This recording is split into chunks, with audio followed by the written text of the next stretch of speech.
Eu queria pedir para os irmãos, para a gente abrir, nós vamos ler 2 textos. Na verdade, esses 2 textos, eles são o ponto de partida para tudo que a gente quer falar com vocês aqui, nesses 3 dias, né? Hoje, amanhã e segunda. Há alguns textos mais que vamos ler no decorrer, mas para começar, nós vamos começar com 2 textos só, tá? Começando com Filipenses, capítulo 2.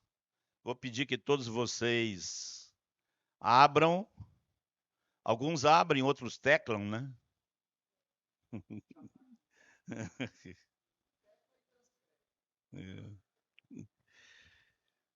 Filipenses, capítulo 2.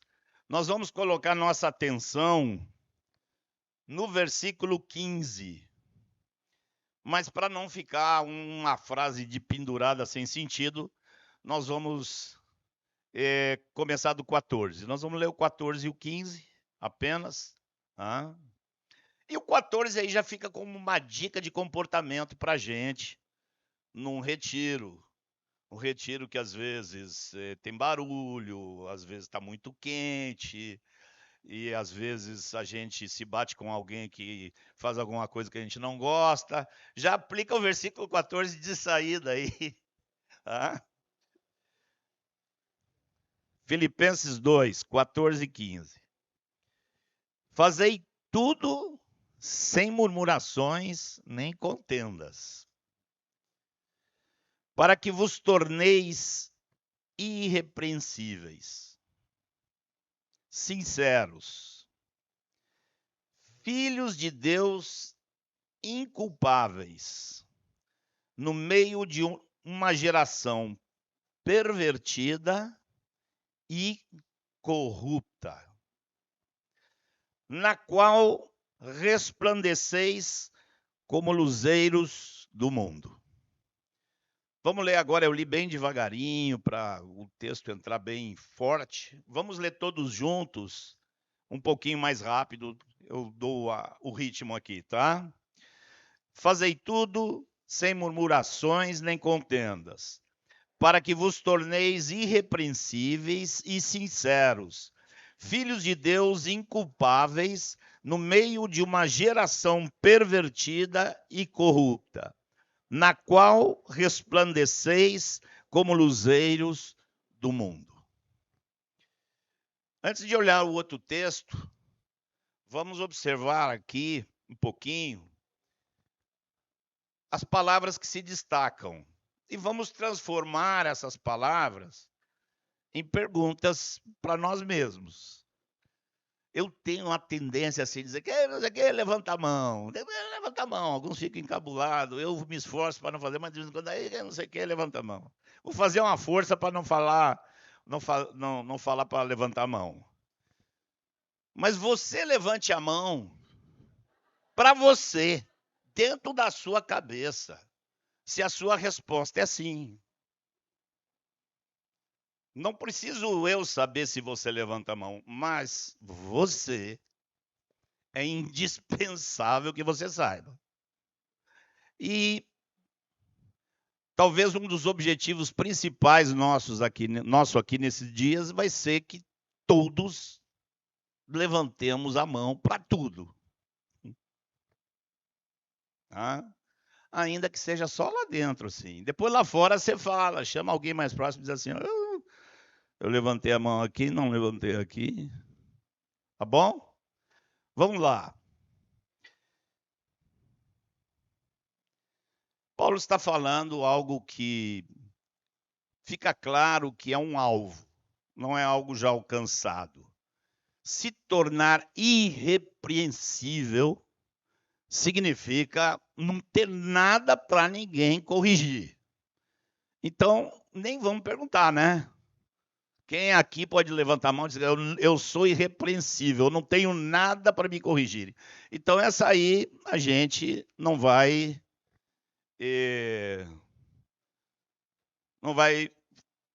falar sobre sim ou não. Agora ele fala de filhos de Deus inculpáveis, que é praticamente a mesma coisa. Mas ele vai falar uma expressão aqui que já nos pode levar a fazer a primeira pergunta para nós mesmos. No meio de uma geração pervertida e corrupta. Qual é o tema do retiro? Servindo a própria geração.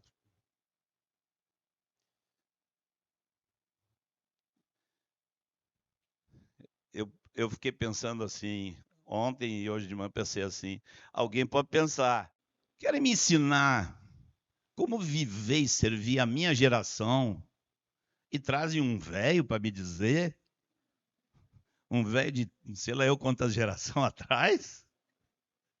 Como é que é isso? Nós vamos conversar um pouco sobre isso, viu? Conflito de gerações, precisamos conversar um pouquinho. Logo, logo. Mas primeiro, nós vamos examinar isso aqui. 2000 anos atrás, Paulo estava dizendo aos irmãos que eles tinham que se tornar irrepreensíveis, sinceros, não seriam alvo, sincero é já. Então, primeira pergunta, eu sou sincero? Eu sou sincero? Pergunte para você, levante a mão para você ou não. Você sabe de onde surgiu a palavra sincero, né? Vocês conhecem? Quantos conhecem? Poucos. A palavra sincero, ela surge lá atrás, quando antigamente uma estátua, ela ia se estragando, passava o tempo, ela ia perdendo, o tempo corroía a estátua, e às vezes contratavam um restaurador assim, que não tinha como restaurar. Para tapar os buracos que ficavam, eles pegavam cera e tapavam. E ficava aquela cara lisinha, aquele corpo todo lisinho, tudo arrumadinho. Até que vinha um verão com muito sol. E a cera derretia. E quando a cera derretia, os buracos apareciam. E a estátua, que os buracos já estavam aparecendo, era chamada sem cera. Daí vem a palavra sincero. Ou seja, você é diante de Deus o mesmo que você é diante de você e o mesmo que você é diante dos irmãos. Somos sinceros? Não temos cera para disfarçar? Somos autênticos? Anote a pergunta e responda para você mesmo. Levanta a mão para você, quem for sincero, levanta a mão. Agora a próxima pergunta aqui. Nós entendemos como Paulo entendia que estamos em meio a uma geração pervertida e corrupta.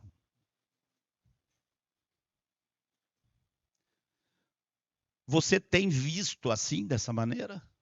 O mundo que nos cerca. Você enxerga este mundo como pervertido? Eu aí não fui estudar, não sei a origem da palavra perversão, mas eu sei o que significa. É muito parecido com distorção. Quem aqui gosta de ter plantinha em casa? Eu tenho que andar lá em casa assim, todo cuidadoso, porque se uma folhinha daquelas entorta, a Rejane diz: oi, amor. Então aqui a folhinha não pode cair.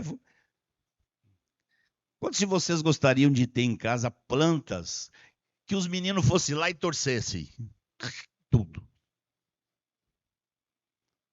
Pois é, esse mundo é como uma planta que Deus plantou E veio o diabo e torceu tudo. Você, quando olha, você diz, ai, que maravilha. Ou você diz, como é que você diz?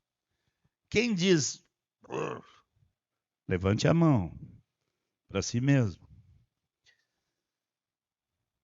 Corrupta, essa geração pervertida e corrupta. Eu não sei se você sabe que a palavra corrupção aparece em vários lugares na Bíblia. E não é somente esse sentido que tem hoje, que os políticos são corruptos. Quer dizer, o cara que vai lá e rouba e faz tramóia é corrupto. A palavra corrupto, principalmente nas Escrituras, tem um sentido muito mais amplo. Corrupto significa denegrido, apodrecido. A promessa que foi feita para Jesus está lá no Salmo: não permitirás que o teu servo veja a corrupção. Significa o quê? Que isso foi citado por Pedro, esse texto. Foi citado por Pedro em Atos, quando Pedro está falando da ressurreição de Jesus. O corpo de Jesus não viu corrupção, não viu o quê? O apodrecimento. Jesus ressuscitou antes que o corpo dele começasse a apodrecer. Deus Pai não quis que o corpo de Jesus apodrecesse, como acontece com o resto da raça. Então Deus não permitiu. A palavra corrupção aqui é essa, esse é o sentido. Uma geração pervertida e apodrecida. Imagina quando Jesus manda Lázaro sair daquele túmulo, ele sai todo fedido lá. A turma deve ter ido abraçar ele depois que ele ressuscitou. Mas quem é sair correndo para abraçar Lázaro? Lázaro lá com os vermes já comendo o corpo dele. Nós vemos esse mundo da forma como a palavra nos ensina?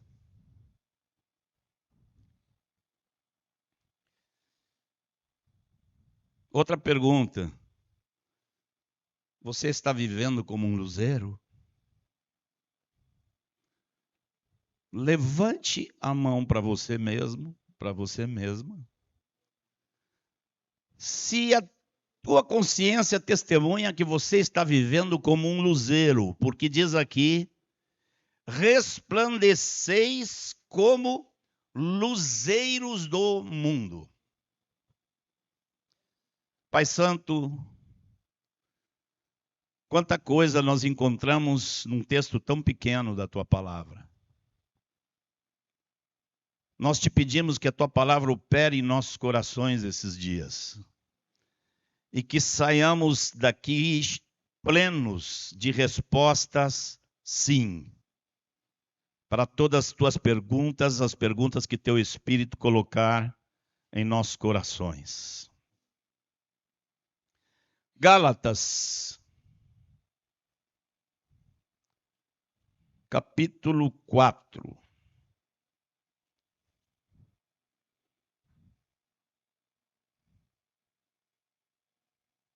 Desculpe. Gálatas, capítulo 1, versículo 4.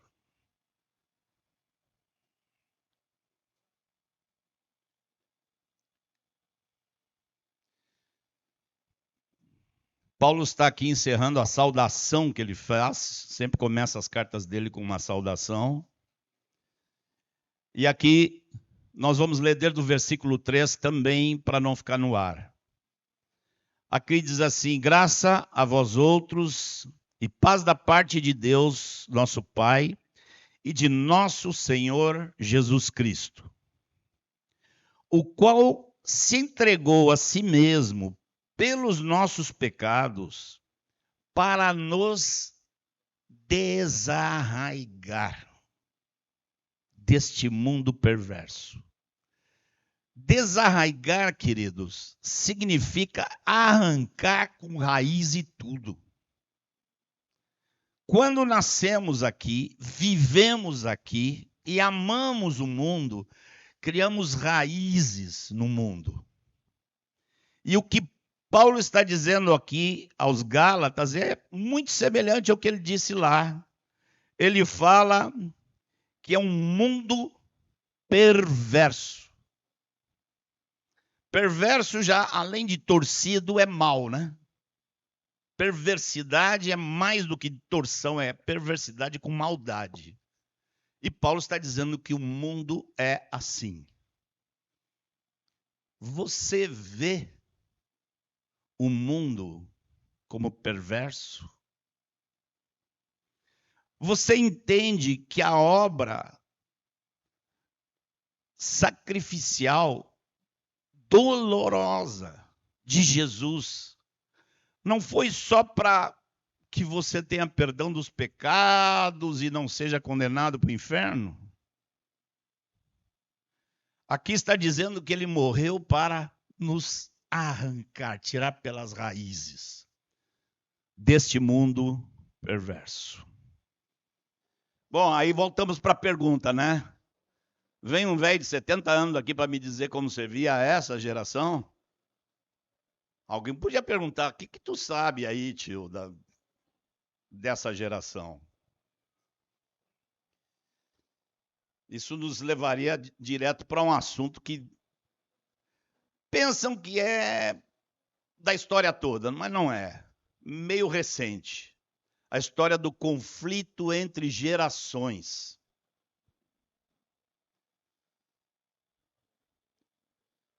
Alguém aqui, esse eu vou pedir que levante a mão. Alguém aqui nunca ouviu falar que existe uma coisa chamada conflito das gerações? Quem nunca ouviu isso? Você nunca ouviu? Uau! Ah, bom. 3.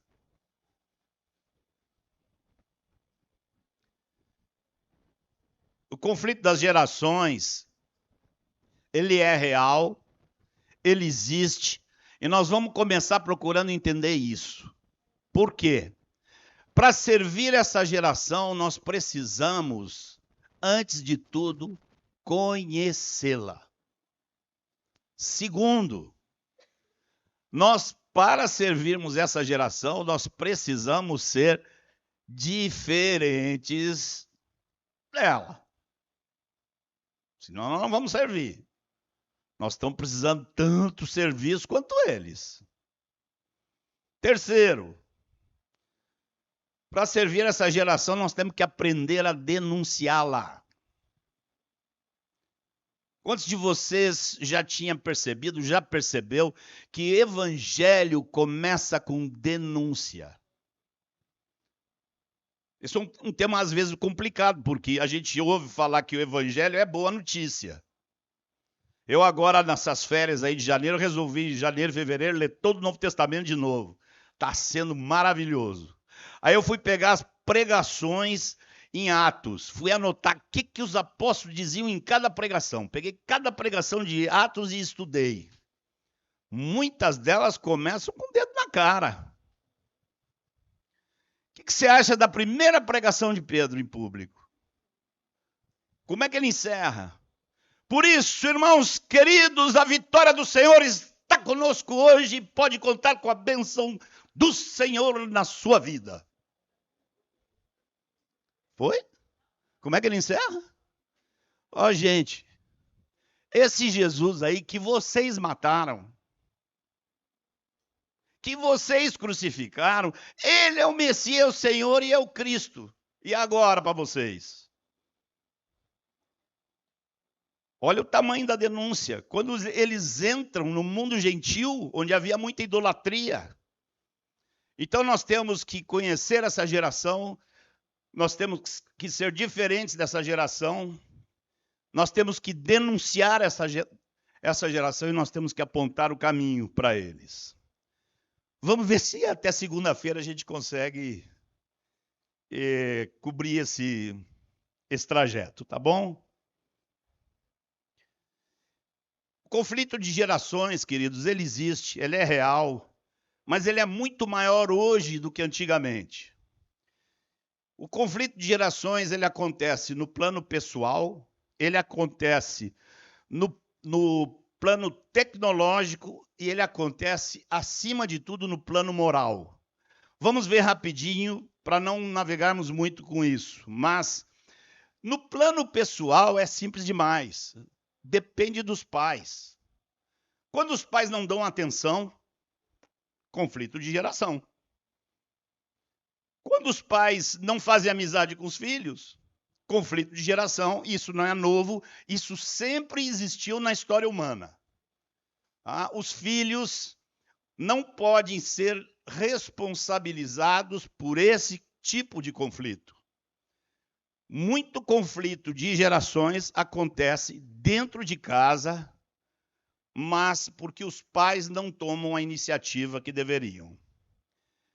Há um conflito de gerações que ocorre no plano tecnológico, principalmente nos 2 últimos séculos, onde a tecnologia começou a influenciar a sociedade e cada geração tem um nível de tecnologia muito maior do que tinham os seus pais.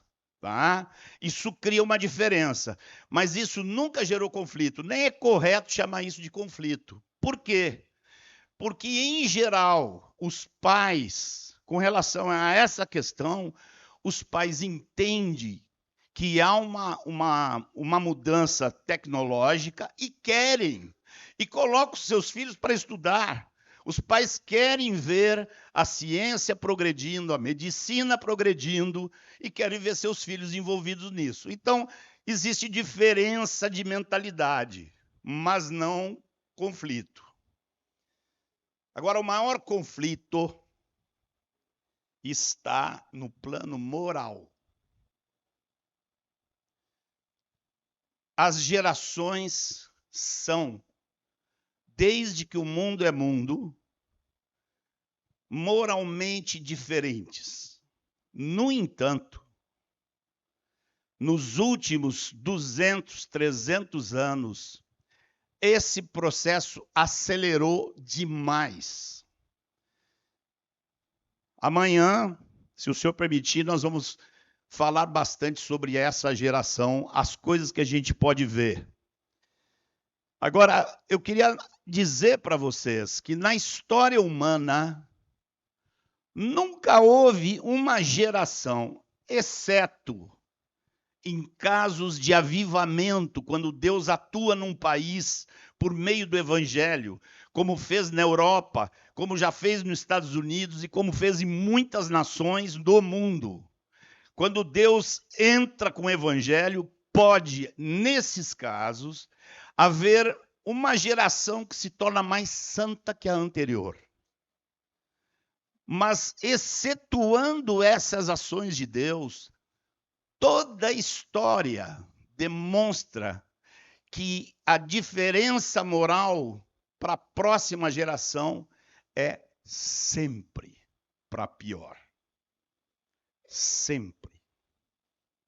E isso gera imenso conflito de gerações. Por que eu estou falando essa coisa toda? Porque eu sei. Porque eu ouço, porque eu sei de irmãos que me dizem, tem gente que pensa assim, esses velhos aí, o que tem para nos dizer? Eu poderia passar a noite aqui, dando exemplos para vocês, de como era a nossa vida lá atrás. Muitos de vocês teriam que, assim, seria lícito se pensassem, isso é o tempo da carrocinha, né? No tempo lá das carruagens. Sei lá eu que tempo é esse. Mas os que temos a idade que eu tenho, estamos vendo esse processo. Eu me lembro um dia, um dos meus filhos, eu acho que ele estava com o meu mais velho, que está com 45, eu acho que ele estava aí por volta de 25, 27. Um dia ele disse para mim, pai, para de falar como é que era antes. Porque eu estou com 27 anos e já estou vendo. Eu, na idade que estou, já estou vendo que está tudo diferente de quando eu tinha 15 anos. Vá perguntar para ele, a diferença foi para melhor ou para pior? em termos morais, sempre para pior.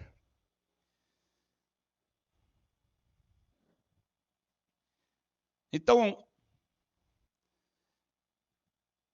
se alguns, com zelo pela vida de vocês, forem dizer, ó, isso aqui não, isso aqui não, isso aqui também não. Como vocês fariam para saber quem é que está certo? Não são apenas opiniões, a opinião de vocês naquela época. Agora tem outra opinião. Como você vai saber o que você pode receber como coisa absoluta, como coisa normativa, sem temer que seja porque o velho Carola está falando? Como você vai fazer? Vai saber? Alguém sugere? Como fazer? Tão simples. Antes, perguntemos: quem é que não muda e nunca mudou? Quem? Deus é imutável. Não tem década de 30, de 40, de 60, de 80, de 90, de 2000, 2010. Deus é. Oh Deus, quem que eu digo? Quem é que me mandou? Qual é seu nome? Diga para eles que eu sou. Como? Diga lá, eu sou, me enviou. Ele é.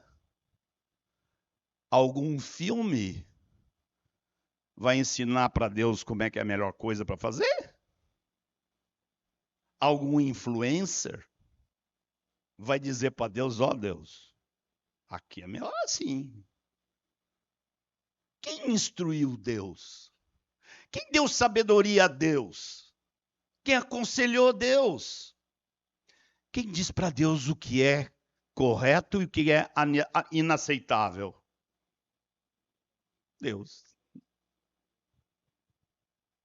De maneira que a gente resolve o problema do conflito de gerações na área moral da forma mais simples possível. Não importa que ano você nasceu. Quem dita as regras existe desde sempre. Ele dita as regras.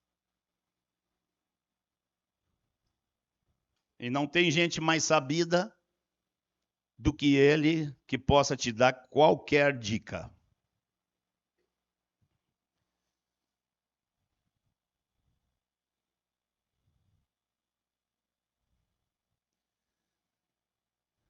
De maneira, queridos, que para entender esta geração, nós precisamos examiná-la com a lupa de Deus. Pega a lupa de Deus, bota assim e julga. Não segundo o que te parece mais simpático.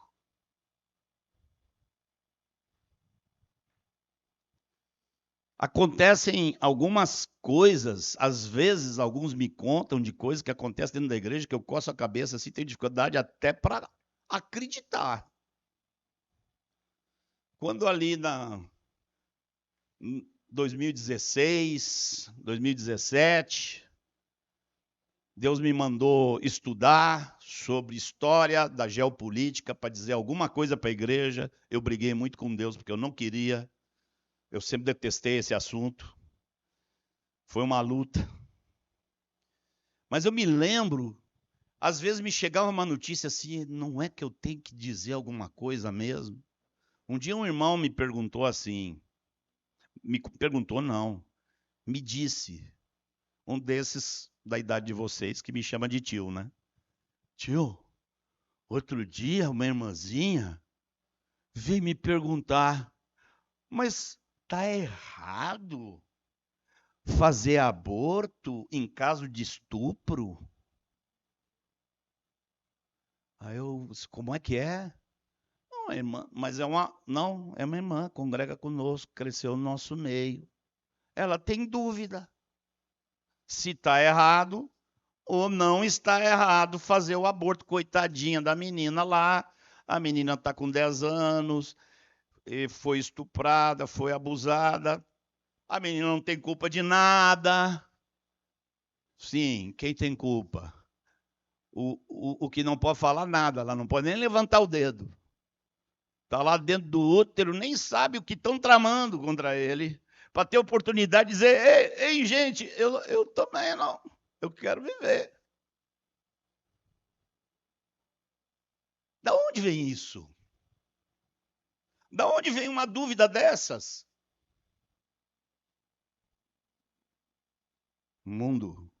O mundo tenebroso entra, influencia.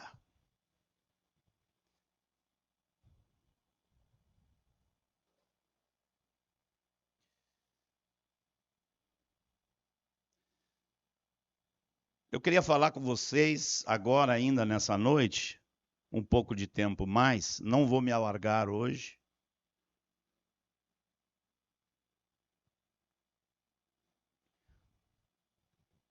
Eu queria falar um pouco com vocês sobre aquilo que eu vejo muitas vezes que é uma das dificuldades muito grandes dessa geração. E me perdoem aqui, me perdoem mesmo, os meninos, mas às vezes eu acho que os rapazes têm mais dificuldade que as meninas. Eu olho em geral assim.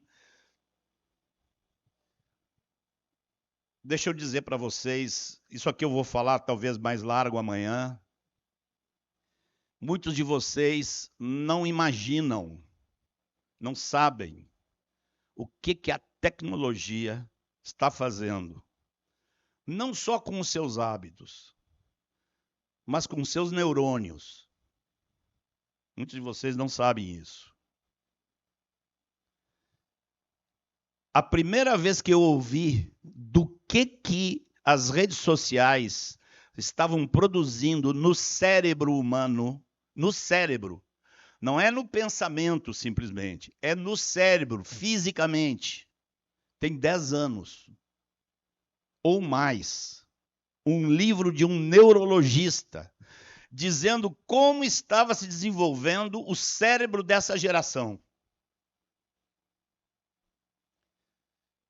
Nosso cérebro tem divisões em partes. Quando você quer uma informação nova e você memoriza aquela informação, uma informação rápida, é uma parte do seu cérebro que está funcionando. Quando você lê um texto longo, é outra parte. Quando você vai parar naquele texto, coçar a cabeça e dizer, é o que mesmo? E procurar lembrar o que você já leu ou ouviu que tem a ver com aquilo que você está lendo, é outra parte do seu cérebro. No entanto, eu não sei, eu vou pelo que me dizem, né? Lá em casa, a turma não faz assim. Os meus netos estão sendo criados na contramão disso aí. Mas outro dia eu ouvi um dizer assim, ó, tio, o pessoal abre o Instagram e fica assim, ó.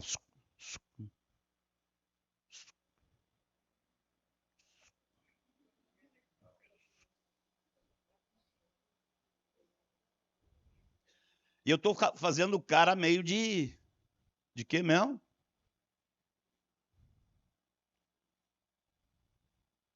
É uma desconstrução cerebral.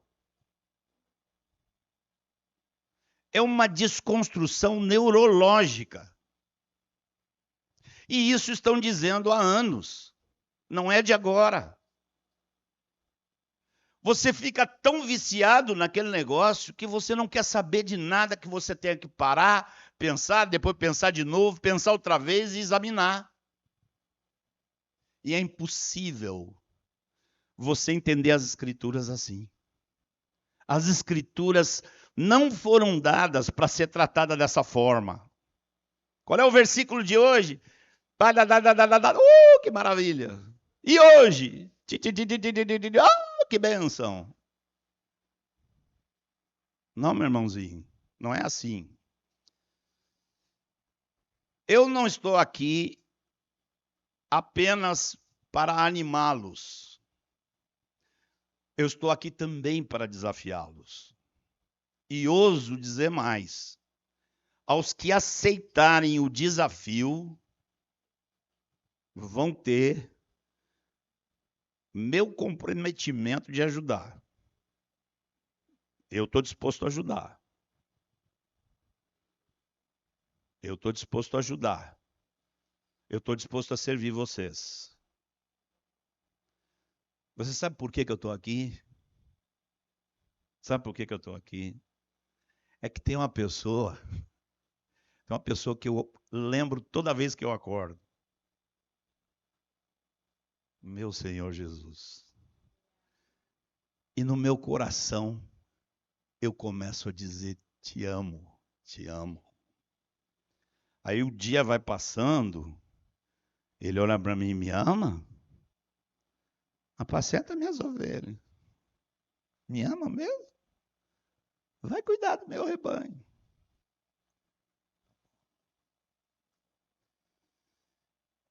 Mas eu quero lançar desafios para vocês.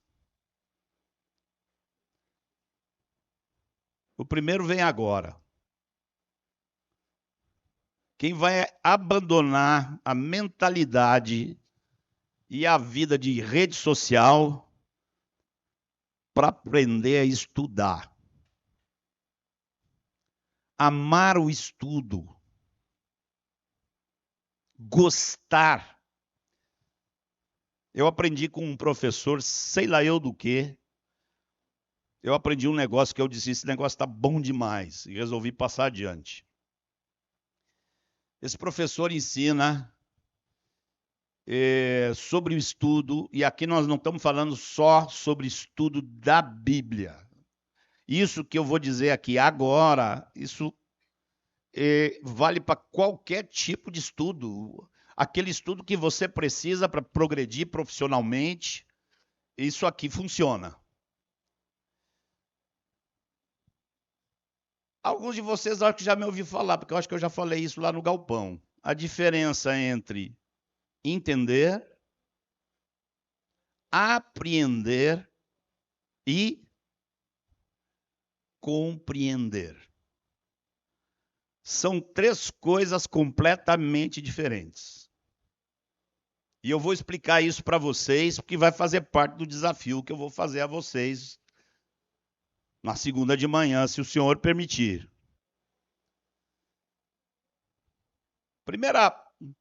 A primeira etapa do desenvolvimento, do entendimento das coisas, é a etapa imediata.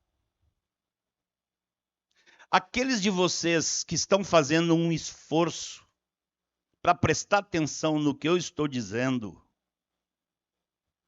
e eu penso aqui, pelo que eu estou vendo, é a maioria mesmo de vocês, vocês estão entendendo. Agora, aqueles que estão prestando atenção, estão procurando tirar algo, muitos de vocês estão entendendo o que eu estou falando. Para quanto tempo isso serve?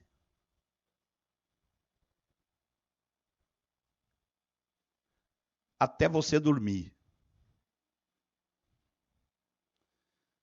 Dizem também estudiosos de neurologia que o cérebro da gente parece até um computador mesmo.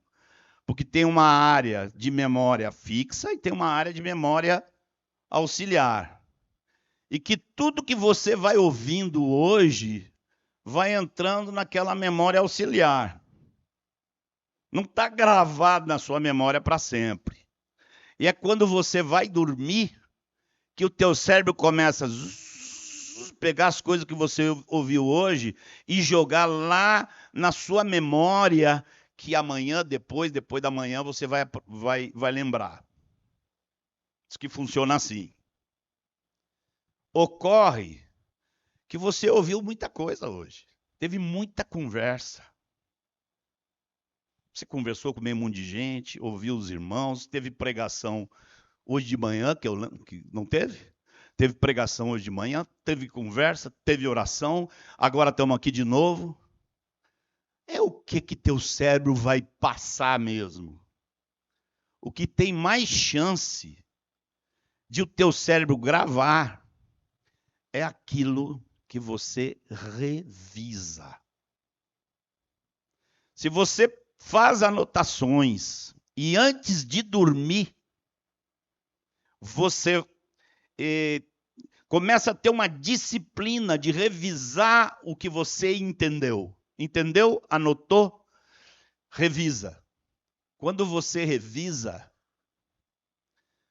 além de entender, você apreende. Vocês sabem que a palavra aprender vem da palavra apreender. É quando você prende aquela coisa dentro de você. Se ela está presa dentro de você, você apreendeu. Então agora você é um sábio. Não. Entender é agora.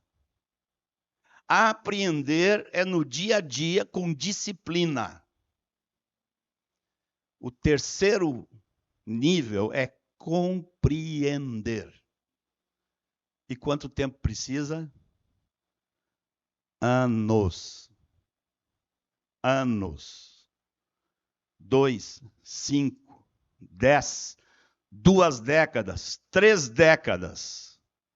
É muito diferente você repetir o que te disseram de você compreender. Quando você compreende o que você está recebendo hoje, você significa aquilo dentro de um quadro, dentro de um depósito que você já tem. Alguns nem depósito têm. Quanto mais compreender. Um me disse aí outro dia que essa geração é assim. Vai lá e ouve um vídeo sobre, sei lá, a perna do grilo que tem na África e não sei da onde e que não sei o quê. Pronto, ele já acha que ele é professor de botânica. Tá assim mesmo essa geração, gente? Eu me assusto. Vou encerrar dizendo aqui. Isso eu aprendi com um professor, acho que de história, não me lembro.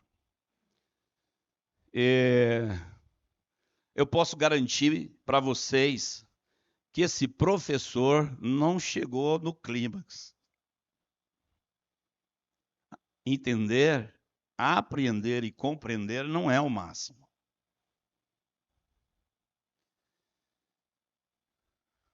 As coisas espirituais incluem isso. Necessitam disso, mas vão adiante. Muito filósofo lê a Bíblia e não sabe parar para refletir. Refletir. Deus deu a nós essa condição. Não é só que nós temos um cérebro mais desenvolvido que os animais. Nós temos algo que animal nenhum nunca teve nem vai ter.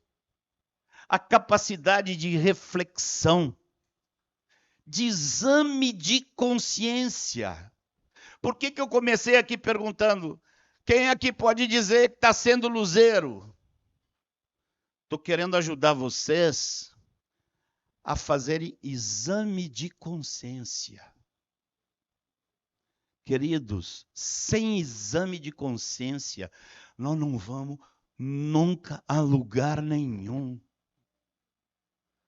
Paulo disse: examinai para ver se vocês realmente estão na fé.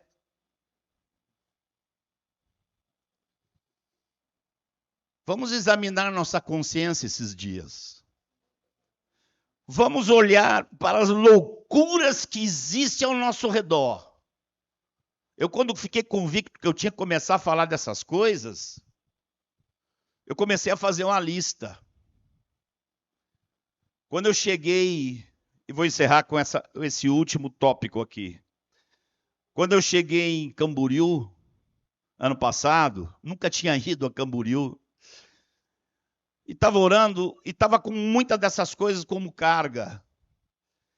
E havia algo que eu já estava começando a compreender, já tinha compartilhado com os companheiros, eles já tinham acenado que estava correto. E ali em Camboriú, então, no ano passado, eu me senti à vontade para explanar dessa maneira. Queridos, essa geração precisa profetas. Deus chamou vocês para serem profetas para esta geração. Mas, Marco, eu nem sei o que é um profeta, nem o que ele faz. Pois então eu vou explicar aqui, rapidinho. E o resto do retiro é para ajudar vocês a desenvolver isso. Por muitos anos, eu pensava que, assim, a coisa não só principal, mas única de um profeta era que ele ouvia Deus, Deus falava com ele, e ele ia lá e dizia as coisas que Deus tinha falado para ele. Ou seja, ele conhecia Deus. É óbvio, o profeta, se não conhece a Deus, não vai ser profeta nunca em lugar nenhum. É óbvio que tem que conhecer a Deus. Mas somente, sei lá, de uns 10 anos para cá, um pouco mais, que eu comecei a perceber, você vai àqueles profetas do Velho Testamento, eles sabiam tudo que Deus queria dizer, mas eles sabiam porque eles também conheciam todo o entorno em que eles viviam. Eles conheciam a cultura das nações que circundavam Israel. Eles conheciam a má influência dessas nações sobre Israel. Eles sabiam do que estava acontecendo em Israel, quais eram os pecados que estavam sendo cometidos, quais eram os desvios. Eles tinham conhecimento da realidade que os cercava. Eles conheciam a corte. Eu não sei se você sabe que Isaías pertencia à corte. Isaías era de uma família aristocrata. Eles conheciam os pecados que havia no campo. Eles sabiam aonde estava sendo praticada a idolatria. Eles sabiam o que estava acontecendo lá no vale, aquele vale que é o Geena, que Jesus usou como exemplo do inferno. Eles sabiam tudo. Então eles tinham conhecimento da realidade e conhecimento da palavra de Deus para aquela realidade. Que o Senhor nos ajude. Eu vou fazer um esforço aqui com vocês. Não é fácil para mim, porque eu estou recentemente falando sobre essas coisas. Não é uma coisa que eu tenha falado a vida toda.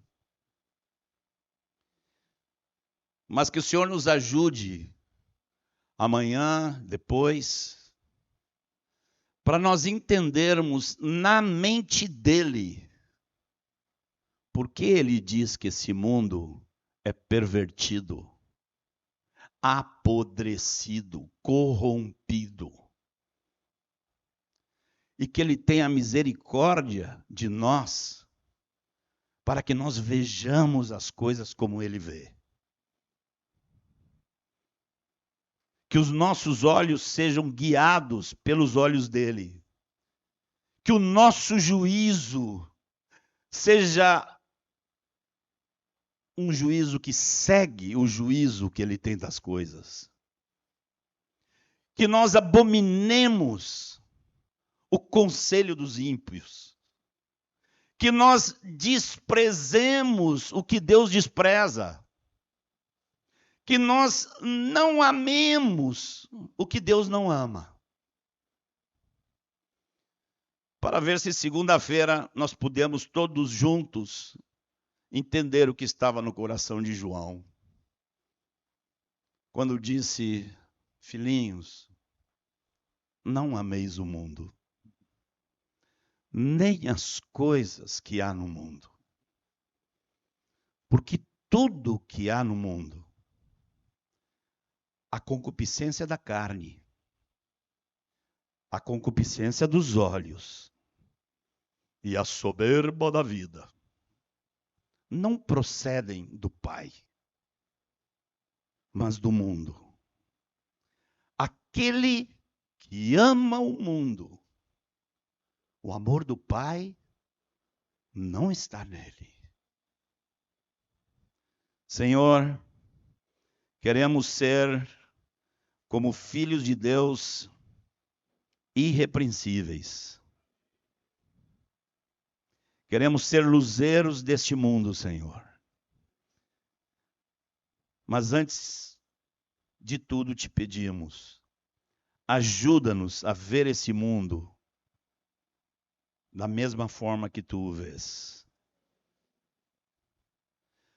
Faz na nossa vida essa obra que custou tão cara ao teu filho, Senhor. Arranca-nos com raiz e tudo deste mundo e planta nossas raízes, Senhor, na tua riqueza eterna. Pois pronto estaremos diante de ti. Em nome de Jesus. Amém, Senhor.